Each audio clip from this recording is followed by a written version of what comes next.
आज हमारा टॉपिक है हेमेटॉक्सिलिन एंड इयोसिन एच जिसको आप लोगों ने परफॉर्म भी किया है, जिसको आप लोगों ने आई एम श्योर पढ़ भी लिया होगा और बहुत अच्छे तरीके से पढ़ा होगा।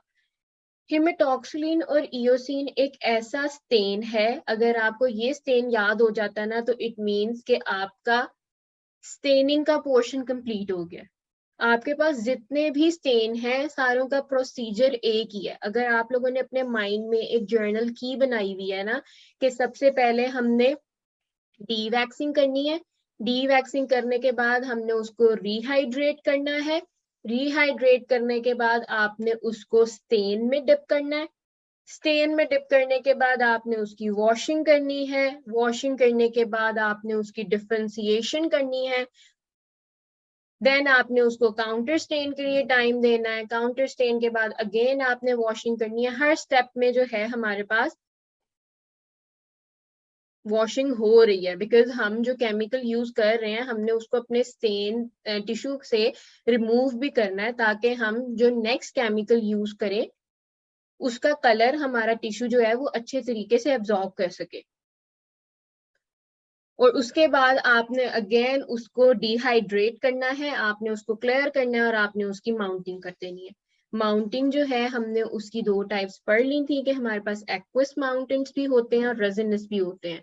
बेसिकली हम लोग यूज कौन से वाले करते हैं? रेजिनस वाले करते हैं, जिसमें हमारे पास आ जाता है डीपीएक्स। और एक्वस माउंटेंस जो हैं वो हम फैटी टिश्यूज की माउंटिंग अगर कर रहे हैं तो उसके लिए हम एक्वस माउंटेंस को यूज करते हैं। तो आप लोगों ने बेसिकली अपने माइंड में जो एक स्केच रखना है ना किसी भी स्टेन के लिए, वो सेम है। उसकी कंपोजिशन डिफरेंट है, उसके रिएजेंट्स डिफरेंट है, रिएजेंट्स डिफरेंट होने की वजह से आपकी लाइन में केमिकल का चेंज जरूर आ सकता है, बाकी आपका जितना भी प्रोसीजर है दैट इज ऑलमोस्ट सेम। 99% वो हमारे पास सेम ही होता है। अगेन मैं आप लोगों को रिवाइज करवा देती हूँ। आपने वैक्सिंग की हुई थी, सेक्शन कटिंग कर ली, सेक्शन कटिंग करने के बाद आपने क्या करना है? अपने टिश्यू को डी वैक्स करना है, अपने टिश्यू के ऊपर से पैराफिन वैक्स को रिमूव करना है। पैराफिन वैक्स को रिमूव करने के बाद आपने उसको रिहाइड्रेट करना है। रिहाइड्रेट मतलब आपने उसको अगेन वाटर में डिप करना है। तो जाइलिन से हमने डी वैक्सिंग तो कर ली है, अब जाइलिन को भी तो टिश्यू से रिमूव करना है, तो उसको रिमूव करने के लिए हम उसको अगेन रिहाइड्रेट करते हैं, वाटर में से गुजारते हैं। रिहाइड्रेट करने के बाद आपने क्या करना है? उसको अल्कोहल में डिप करना है। अल्कोहल में आप कैसे डिप करोगे? डिसेंडिंग ग्रेड्स ऑफ अल्कोहल में। डिसेंडिंग, डिसेंडिंग क्या होता है? बड़े से छोटा। तो सबसे पहले अगर आपके पास एब्सोल्यूट अल्कोहल है तो एब्सोल्यूट अल्कोहल के दो ग्रेड्स होने के बाद आप आ जाते हो 70% अल्कोहल पे, फिर आप आ जाते हो 50% अल्कोहल पे। अल्कोहल से गुजार लिया आपने, फिर वॉश करना है। फिर वॉश करने के बाद आपने उसको स्टेन होने के लिए टाइम देना है। स्टेनिंग का टाइम दे दिया, स्टेन को वॉश करो। स्टेन को वॉश करने के बाद क्या करते हैं जी? एसिड अल्कोहल में से गुजारते हैं डिफरेंशिएशन के लिए। एसिड अल्कोहल से गुजारने के बाद अगेन वॉशिंग करते हैं। फिर अमोनिकल वाटर में से, हमारी बुक में लिखा हुआ है कि अमोनिकल वाटर में से भी गुजारना चाहिए हमारे पास टिश्यू को, तो हमने इस चीज को भी मेंशन करना है कि yes we put our tissue section in ammoniacal water until the section is blue. Bluing करने के लिए आप क्या करते हो? अमोनिकल वाटर में से गुजारते हो। अमोनिकल वाटर में से गुजार लिया, अमोनिकल वाटर में से गुजारने के बाद फिर आप उसकी वॉशिंग करोगे। टैप वाटर से वॉश कर लिया, फिर आपने क्या करना है?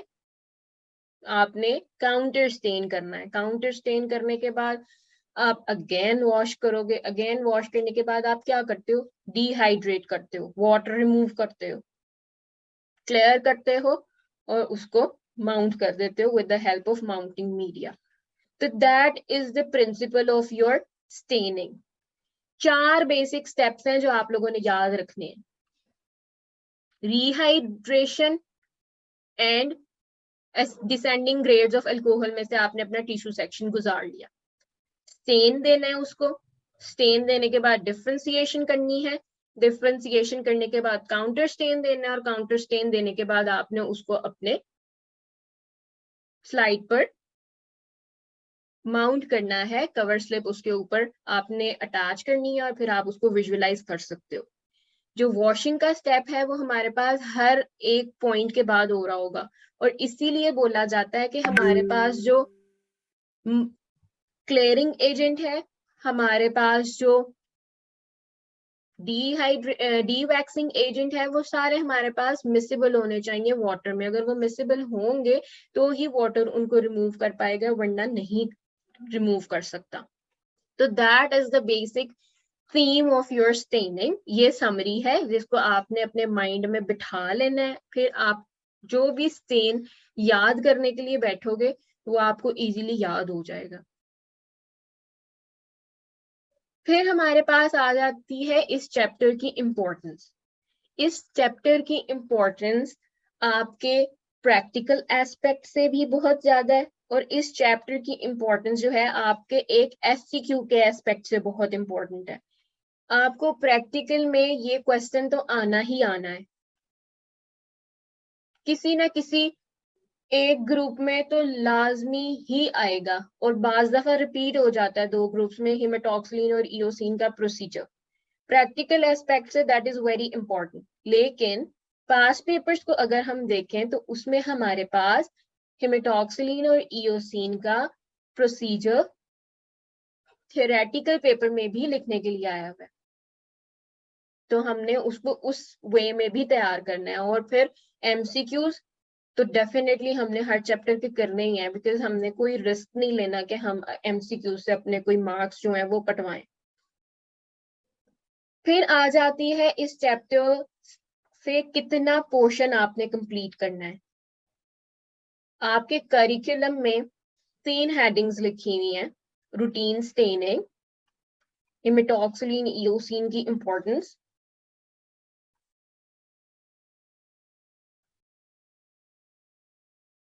और इनकी क्लासिफिकेशन को हम थोड़ा सा रीड खुद देंगे। आपके पास करिकुलम में क्लासिफिकेशन का टॉपिक मेंशन नहीं है। क्लासिफिकेशन में आप लोगों के अपने ओन पर है, अगर आप सबकी रिएजेंट्स याद करना चाहते हो तो that is totally up to you, लेकिन आपको एटलीस्ट क्लासिफिकेशन में इतना पता होना चाहिए कि क्लासिफिकेशन किस बेस पर की गई है, और जो क्लासिफिकेशन की गई है, जो कैटेगरीज बनाई गई हैं, क्या फर्दर उनके अंदर कुछ स्टेन्स फॉल करते हैं, और अगर करते हैं तो वो कौन से स्टेन्स हैं। बिकॉज इस तरीके के क्वेश्चन आपको एमसीक्यूज में आ सकते हैं। आप लोगों ने इस चैप्टर को थरली बुक से रीड जरूर देनी है। एमसीक्यूज एटलीस्ट एमसीक्यूज आप लोगों ने जरूर मार्क करने हैं। बेशक आप लोग एससीक्यूज जो हैं अपने करिकुलम वाले पोर्शन के मुताबिक ही कर लो, लेकिन एटलीस्ट फॉर एमसीक्यू आप लोगों ने सारी क्लासिफिकेशन को एक दफा रीड जरूर करना है। ये हो गया आपका सारा गाइडलाइन कि आप लोगों ने करना क्या है, कैसे आता है, और हम लोग क्या क्या परफॉर्म करेंगे। स्टेनिंग का हमने एक बेसिक ओवरव्यू ले लिया है। फर्दर हेमेटॉक्सिलिन और इयोसिन को डिस्कस करें तो इनमें कौन कौन सी चीजें हमारे पास आ जाती हैं। सबसे पहले जो है हम हेमेटॉक्सिलिन की बात करते हैं। हेमेटॉक्सिलिन हमारे पास एक ऐसा स्टेन है जो जाके न्यूक्लियाई को स्टेन कर, हमारे पास जो हेमेटॉक्सिलिन है that is a basic acid, basic dye, sorry basic acid नहीं, बेसिक डाई। और इयोसिन जो है हमारे पास वो एसिडिक डाई होता है। और हेमेटॉक्सिलिन किसको स्टेन कर रहा है, न्यूक्लियाई को स्टेन कर रहा है। Haematoxylin is a natural die. हम लोगों ने प्रीवियस लेक्चर में ये बात डिस्कस की थी कि हमारे पास नेचुरल डाइज होते हैं और सिंथेटिक डाइज होते हैं। नेचुरल डाइज में हमारे पास सिर्फ 2 आते हैं, हेमेटॉक्सिलिन एंड कार्मीन। बाकी जितने भी हम लोग लेबोरेटरी में यूज कर रहे हैं that are synthetic dies. Haematoxylin जो है हमारे पास, हेमेटॉक्सिलोन एक ट्री है जिससे डिराइव किया जाता है। क्या करते हैं हम, उस ट्री की लोगवुड से हेमेटॉक्सिलिन जो है उसको एक्सट्रैक्ट करवाते हैं, बाद में हम उसकी प्रेसिपिटेशन करवा देते हैं। अब हिमेटॉक्सिलिन इटसेल्फ जो है वो हमारे पास नहीं मिल रहा। हमारे पास हिमेटॉक्सिलिन जो है आफ्टर ऑक्सीडाइजेशन हम लोगों को मिलता है और फिर हम इसको एज अ स्टेन यूज करते हैं। हमारे पास ऑक्सीडेशन जो है वो दो तरीके से हो सकती है, नेचुरल ऑक्सीडेशन भी हो सकती है और केमिकल ऑक्सीडेशन भी हो सकती है। नेचुरल ऑक्सीडेशन में क्या होगा, with the help of air हमारे पास ऑक्सीडेशन हो रही है, लेकिन एयर के थ्रू ऑक्सीडेशन हो रही है तो definitely it's a slow process. 2 से 3 महीने लग जाते हैं हमारे पास इसकी ऑक्सीडेशन के लिए। लेकिन जो केमिकल प्रोसेसेस हैं, आपको पता है कि केमिकल प्रोसेस में हम लोग एंजाइम्स यूज कर लेते हैं, हम लोग कुछ स्पेसिफिक केमिकल्स ऐसे यूज कर लेते हैं जिसकी वजह से हम उसकी स्पीड को बढ़ा देते हैं। तो हमारे पास जो केमिकल प्रोसेस है, केमिकल ऑक्सीडेशन जो है वो हमारे पास जल्दी हो जाती है। और उसको हम किस तरीके से करवाते हैं, with the help of mordant करवाते हैं। मोर्डेंट के बारे में हम लोग पढ़ चुके हैं। मोर्डेंट क्या होता है, एक ऐसा सब्सटेंस जो हमारे पास डाई और टिश्यू के दरमियान लिंक क्रिएट करता है और उसको बोलते हैं लेक। और इस लेक के क्रिएट होने की वजह से क्या होता है, हमारे पास बाइंडिंग कैपेसिटी जो है वो इनहांस कर जाती है और हमारे पास स्टेनिंग जो है वो इंटेंस हो जाती है। फिर आ जाती है जनाब इयोसिन की बात। इयोसिन हमारे पास एक एसिडिक डाई है, ये हमारे पास साइटोप्लाज्म को स्टेन करता है। इयोसिन की ना 2 टाइप्स होती हैं। इयोसिन जो है वो आप वाटर में भी प्रिपेयर कर सकते हो, इयोसिन जो है आप वो अल्कोहल में भी प्रिपेयर कर सकते हो। लेकिन अगर आप वाटर में प्रिपेयर कर रहे हो तो फिर इजी गोइंग है। लेकिन अगर आप उसको अल्कोहल में प्रिपेयर कर रहे हो तो फिर अल्कोहल को रिमूव करने के लिए आपके पास कोई ना कोई ऐसा आगे केमिकल पड़ा होना चाहिए जो उसके साथ मिक्सेबल हो। अल्कोहल को रिमूव करना पड़ता है। तो अल्कोहल बेस्ड और वाटर बेस्ड दोनों टाइप के इयोसिन्स जो हैं आप उनको लेबोरेटरी में प्रिपेयर कर सकते हो। इयोसिन हम प्रिपेयर करते कैसे हैं,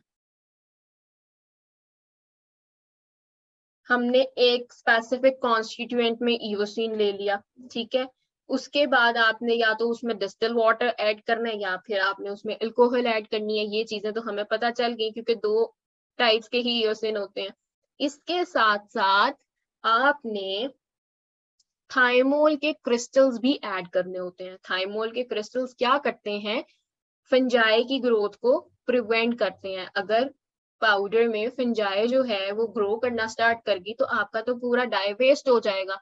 तो उसकी ग्रोथ को प्रिवेंट करने के लिए हम लोग थाइमोल क्रिस्टल्स भी यूज करते हैं।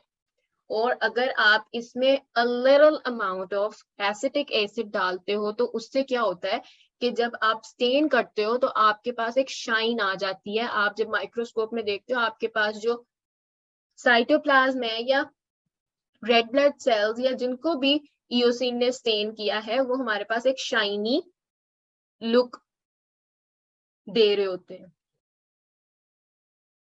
हिमेटॉक्सिलिन्स एंड इयोसिन, सबसे पहली बात ये हमारे पास वर्ल्ड वाइड सबसे ज्यादा यूज होने वाला हिस्टोलॉजिकल स्टेन है। इसको बेसिकली इतनी ज्यादा इंपॉर्टेंस क्यों दी जाती है, क्योंकि ये हमारे पास सबसे सिंपल वे में प्रिपेयर होने वाला है। इसकी डिफ्रेंसिएशन बहुत अच्छी है, ये हमारे पास डिफरेंट सेल्स को बहुत अच्छे तरीके से डिफ्रेंशिएट कर देता है। और इसमें हमारे पास कम क्वांटिटी में आप बहुत से ज्यादा स्टेन्स जो हैं, टिश्यूज जो हैं उनको स्टेन कर सकते हो। आपका हिमेटॉक्सिलिन जो है वो आपके न्यूक्लियाई को स्टेन करेगा और उसको ब्लू ब्लैक कलर देगा। और आपका इयोसिन जो है वो आपके साइटोप्लाज्म को, आपके टिश्यूज को, आपके रेड ब्लड सेल्स को कलर देगा।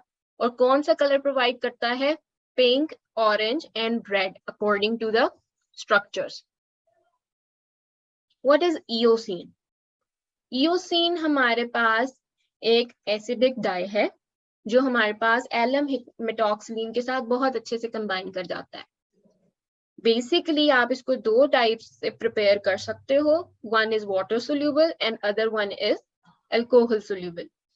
क्या करते हैं, 0.5 या 1.0% सोल्यूशन आप डिस्टिल वाटर में डालते हो, फिर आप उसमें थाइमोल क्रिस्टल्स ऐड करते हो। क्यों? क्योंकि आपने फंजाई की ग्रोथ को इनहिबिट करवाना है, प्रिवेंट करवाना है।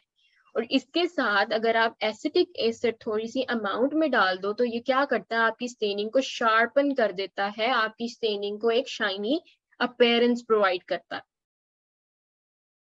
Then come towards haematoxylin. Haematoxylin हम एक लोगवुड से डिराइव कर रहे हैं, एक्सट्रैक्ट कर रहे हैं। हेमेटॉक्सिलोन ट्री का नाम है। क्या करते हैं, लोगवुड से एक्सट्रैक्ट करते हैं, देन उसकी प्रेसिपिटेशन करते हैं। हेमेटॉक्सिलिन जो है वो खुद एक स्टेन नहीं है। हेमेटिन हमारे पास एक प्रोडक्ट है जिसकी हम ऑक्सीडाइजेशन करते हैं with the help of two ways. Natural oxidisation भी हो सकती है, केमिकल ऑक्सीडाइजेशन भी हो सकती है। फिर हमारे पास हेमेटिन जो है वो हेमेटॉक्सिलिन में कन्वर्ट हो जाता है। नेचुरल ऑक्सीडेशन को टाइम लगता है, ये एयर की प्रेजेंस में होती है। केमिकल ऑक्सीडेशन में आप मॉर्डेंट्स यूज करते हो और आप उसकी टाइम को रिड्यूस कर देते हो। You can oxidise the haematin fast. Then जनाब आपके पास आ जाती है क्लासिफिकेशन। आपकी हेमेटॉक्सिलिन को अकॉर्डिंग टू द मॉर्डेंट्स क्लासिफाई किया गया है। आप कौन सा मॉर्डेंट यूज कर रहे हो उस बेसिस पर हम लोग हेमेटॉक्सिलिन की क्लासिफिकेशन करते हैं। हमारे पास 6 टाइप्स हैं, 6 कैटेगरीज हैं, जिसमें सबसे पहले alum haematoxylin, iron haematoxylin, tungsten haematoxylin, molybdenum haematoxylin, lead haematoxylin and haematoxylin without mordant. Alum haematoxylin name indicate के इसमें आप क्या यूज कर रहे हो, एलम वाले कंपाउंड्स आप यूज करोगे। कौन कौन से हो सकते हैं, पोटेशियम एलम यूज कर सकते हो आप, अमोनियम एलम यूज कर सकते हो। आयरन हेमेटॉक्सिलिन में आप क्या करोगे, आयरन को एज अ मॉर्डेंट यूज करोगे, जिसमें हमारे पास फेरिक क्लोराइड भी आ जाता है और फेरिक सल्फेट भी आ जाता है। टंगस्टन हेमेटॉक्सिलिन में आप फोटो टंगस्टन एसिड को एज मॉर्डेंट यूज करते हो, जिसमें हमारे पास सबसे ज्यादा इंपॉर्टेंट स्टेन है PTAH। देन मोलिब्डेनम, मोलिब्डेनम में क्या कर रहे हो आप, मोलिब्डिक एसिड का एज अ मॉर्डेंट यूज कर रहे हो। लेड हेमेटॉक्सिलिन में आप लेड को मॉर्डेंट यूज कर रहे हो। और कुछ हेमेटॉक्सिलिन की टाइप्स ऐसी होती हैं जिसको आप मॉर्डेंट से नहीं ऐड करवाते, नहीं रिएक्ट करवाते हो। ये फ्रेशली प्रिपेयर्ड हेमेटॉक्सिलिन्स होते हैं और ये मोस्ट ऑफ द सेक्शंस जिनमें हमारे पास इतनी ज्यादा रिक्वायरमेंट नहीं होती मॉर्डेंट की, उनको स्टेन करने के लिए यूज किया जाता है। रूटीन स्टेनिंग, अगेन आप लोगों को रिपीट करवा देती हूँ। Dewax, rehydrate through descending grades of alcohol. Descending means बड़े से छोटा। Absolute alcohol, 90% alcohol, 70% alcohol and then 50% alcohol. फिर आपने कोई पिगमेंट्स है तो वो रिमूव कर लेने हैं। आपने हेमेटॉक्सिलिन से स्टेन करना है, रनिंग वाटर से गुजारना है, एसिड अल्कोहल में डिफरेंशिएट करना है, देन अगेन वाटर से गुजारना है, एल्कलाइन सॉल्यूशन या अमोनिकल वाटर में इसको आपने डिप करना है। फिर आपने उसको काउंटर स्टेन प्रोवाइड करना है, अगेन आपने उसको रनिंग वाटर में से गुजारना है और फिर आपने उसको डिहाइड्रेट करना है, उसको क्लियर करना है और उसको माउंट कर लेना है। ये हमारे पास रिजल्ट्स कौन से प्रोवाइड करता है भाई, हमें पता है हेमेटॉक्सिलिन ने न्यूक्लियाई को तो ब्लू ब्लैक कलर देना है, साइटोप्लाज्म को उसने पिंक कलर देना है। पीछे हमारे पास 3 सेल्स हैं जिनको हमने याद करना है। मसल फाइबर्स को डीप पिंक या red colour, red blood cells को रेड कलर ही प्रोवाइड करेगा और फिब्रिन को भी पिंक कलर प्रोवाइड करेगा। बेसिकली आपको पेपर में पूछा तो सिर्फ न्यूक्लियाई और साइटोप्लाज्म की इंटरप्रिटेशन जाती है, लेकिन अगर आप लोग बाकियों की भी लिखते हो ना तो अच्छा इंप्रेशन पड़ता है। आप लोग सारों की याद करना। Nuclei blue black, cytoplasm pink, muscle fibres red, red blood cells red और फिब्रिन पिंक। अगर आपके पास कोई अर्जेंट फ्रोजन सेक्शन आ गया, मतलब क्रायोटोमी वाला काम है आपके पास, अब क्रायो स्टेट से उन्होंने गुजार लिया, अब आपके पास भेज दिया, आपने जल्दी जल्दी से स्टेनिंग करनी है जी, अर्जेंट रिपोर्ट चाहिए। उसके लिए आप क्या करते हो, उसके लिए आप इतने ग्रेड्स ऑफ अल्कोहल से नहीं गुजारते, आपको रैपिड रिपोर्ट चाहिए, तो उसके लिए आप उसको स्टेन प्रोवाइड करते हो, स्टेन प्रोवाइड करने के बाद उसको रिंस करते हो, आप उसको डिफरेंशिएट नहीं करते, आप उसको म्यूनिकल वाटर में नहीं डालते, सीधा आप उसके ऊपर काउंटर स्टेन करते हो और उसको अपनी कवर स्लिप के साथ माउंट करके आप उसकी रिपोर्ट जो है वो दे देते हो। क्या करना है, सबसे पहले आपने अपने टिश्यू को फ्रीज करना है, उसको कट करना है। अच्छा, अब यहाँ पर देख लो, आपके क्रायोस्टैट वाले चैप्टर में सेक्शन कटिंग लिखी हुई थी 6 to 8 माइक्रोमीटर, अब यहाँ पर 3 to 6 माइक्रोमीटर लिखी हुई है, आपकी बुक से ही मैंने ये लाइन उठाई है।